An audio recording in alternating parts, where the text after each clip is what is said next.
بسم اللہ الرحمن الرحیم۔ السلام علیکم ورحمۃ اللہ وبرکاتہ۔ ناظرین کرام، قبر آخرت کی منزلوں میں سب سے پہلی منزل ہے اور اس کے حالات کا ہم دنیا کی زندگی سے موازنہ نہیں کر سکتے ہیں۔ عذاب قبر سے مراد وہ عذاب اور سزا ہے جو موت سے لے کر حساب و کتاب کے لیے دوبارہ اٹھائے جانے یعنی قیامت سے پہلے تک اللہ تعالیٰ کے نافرمانوں کو دی جاتی ہے۔ رسول اللہ صلی اللہ علیہ وآلہ وسلم نماز کے تشہد میں اور اپنی دیگر دعاؤں میں عذاب قبر اور قبر و حشر کے فتنوں سے بکثرت اللہ کی پناہ مانگا کرتے تھے۔ حضرت اما عائشہ صدیقہ رضی اللہ تعالیٰ عنہا بیان کرتی ہیں کہ یہودیوں کی بوڑھی عورتوں میں سے 2 بوڑھی عورتیں میرے پاس آئیں اور کہنے لگی کہ قبر والوں کو ان کی قبروں میں عذاب دیا جاتا ہے۔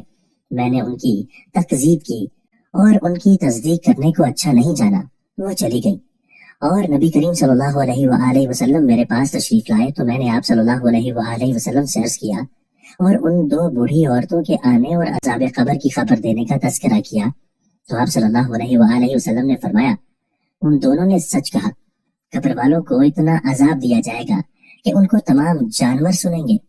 پھر میں نے دیکھا کہ آپ جب بھی نماز پڑھتے تو عذاب قبر سے پناہ طلب کرتے۔ تو ناظرین، آج ہم بات کریں گے کہ عورتوں کا وہ کون سا سب سے بڑا گناہ ہے جو ان کو عذاب قبر میں مبتلا کر دے گا۔ ناظرین، حضرت علی رضی اللہ تعالیٰ عنہ کی خدمت میں ایک شخص آ کر کہنے لگا، یا علی رضی اللہ تعالیٰ عنہ، قبر کا سب سے زیادہ ڈرا دینے والا منظر کون سا ہوگا؟ تو حضرت علی رضی اللہ تعالیٰ عنہ نے فرمایا، اے شخص، قبر میں سب سے ہیبت ناک اور خوفناک منظر اس عورت کے لیے ہوگا جو اپنے شوہر کی نافرمانی کرتی ہے۔ میں نے اللہ کے رسول صلی اللہ علیہ وآلہ وسلم سے سنا ہے، عورت کی جنت میں جانے کے لیے صرف ایک وجہ ہی کافی ہے کہ وہ اپنے مرد کی فرما بردار ہو، اپنے مرد کے عیب دنیا کے سامنے ظاہر نہ کرے، ہر کام اپنے شوہر سے پوچھ کر کرے، اپنی خوبصورتی کی فکر اس کے لیے اپنے شوہر کی توجہ کا مرکز ہو، اور عورت کے لیے دوزخ میں جانے کے لیے بھی یہ ایک وجہ ہی کافی ہے کہ وہ اپنے مرد کی عزت نہ کرتی ہو، لوگوں کے سامنے اس کی تذلیل اور غیبت کرتی ہو، اپنے مرد کو بتائے بغیر اپنے فعل انجام دیتی ہو۔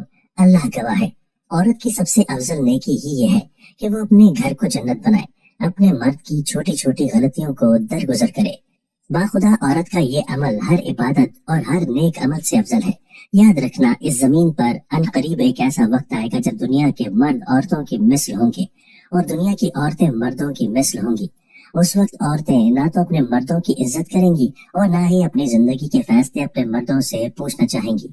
ان کے بناؤ سنگھار کا مرکز غیر مرد کی توجہ ہوگی اور مرد اپنی عورتوں پر خرچ کرنے سے منہ موڑیں گے اور غیر عورتوں پہ فخر سے خرچ کریں گے۔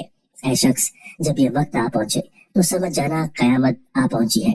ناظرین، واضح رہے کہ شریعت میں بیوی پر شوہر کی فرما برداری کو واجب قرار دیا گیا ہے۔ بیوی کا شوہر کی نافرمانی کرنا، اس کو تکلیف پہنچانا، بچوں کو اس کے خلاف ورگلانا شرعاً ناجائز و حرام ہے۔ آپ صلی اللہ علیہ وآلہ وسلم نے احادیث میں عورت پر اپنے شوہر کی اطاعت کو لازم قرار دیا ہے اور نافرمانی پر سخت وعیدیں اور ارشاد فرمائے ہیں۔ چنانچہ حدیث شریف میں ہے، ترجمہ، نبی کریم صلی اللہ علیہ وآلہ وسلم نے فرمایا کہ اگر میں کسی کو اللہ تعالیٰ کے علاوہ کسی اور کے سامنے سجدہ کرنے کا حکم کرتا تو بیوی کو خاوند کے سامنے سجدہ کرنے کا حکم کرتا۔ ناظرین، اسلام میں گھر کی مثال ایک چھوٹی سی حکومت کی ہے جس کی سربراہی قدرت اور فطرت نے شوہر کو دی ہے۔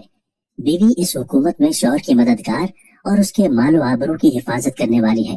قرآن مجید اللہ تعالیٰ کا ارشاد ہے، مرد عورتوں پر محافظ ہے، اس لیے کہ اللہ نے ان میں سے بعض کو بعض پر فضیلت دی ہے اور اس وجہ سے بھی کہ مرد ان پر اپنے مال خرچ کرتے ہیں۔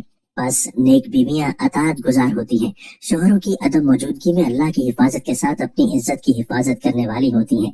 اور تمہیں جن عورتوں کی نافرمانی کا خطرہ ہو تو انہیں نصیحت کرو یا پیار سے سمجھایا کرو، اور اگر نہ سمجھے تو انہیں اپنے بستر سے الگ کر دو، اور اگر پھر بھی نہ سدھرے تو ان سے عارضی طور پر الگ ہو جاؤ۔ پھر اگر وہ رضائے الہی کے لیے تمہارے ساتھ راضی ہونے لگیں تو ان کے خلاف کوئی راستہ تلاش نہ کرو، بے شک اللہ سب سے بلند، سب سے بڑا ہے۔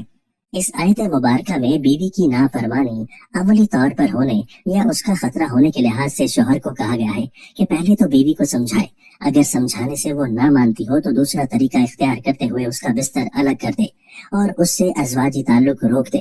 اگر ان دونوں طریقوں سے بھی وہ نہ مانے تو اسے علیحدگی اختیار کر لی جائے تاکہ اسے اپنی غلطی کا احساس ہو۔